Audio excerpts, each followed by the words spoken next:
అవును, నేను అమ్మాయిని, కానీ నాకు అలా చెప్పుకునే అర్హత లేదు. హాయ్, హలో, వెల్కమ్ టు గను టూ టాక్స్. నేను ఒక అమ్మాయిని, అందరిలాగే పెరిగాను.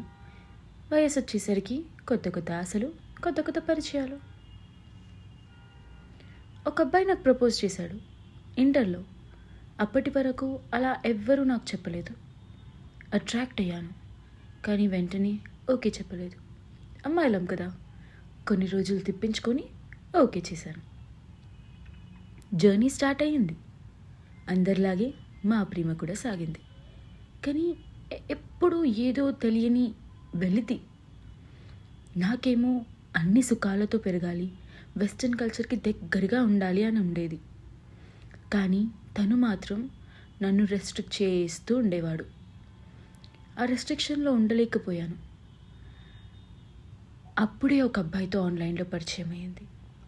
నా ఆలోచనకి దగ్గరగా ఉండేవాడు. లావిష్ లైఫ్ స్టైల్తో ఉండేవాడు. చాలా అట్రాక్ట్ అయ్యాను. తను కూడా అట్రాక్షన్ని అడ్వాంటేజ్గా తీసుకున్నాడు. నన్ను వాడుకున్నాడు. కొన్ని రోజులయ్యాక రియలైజ్ అయ్యాను. వెనక్కి వద్దామనుకున్నాను, కానీ అప్పటికి నా ఎక్స్ లవర్ వేరొకరిని పెళ్లి చేసుకున్నాడు.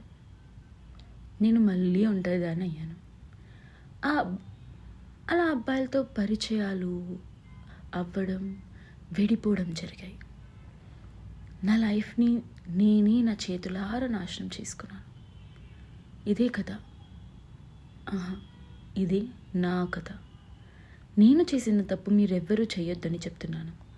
నా కథని బయటికి చెప్తున్నాను.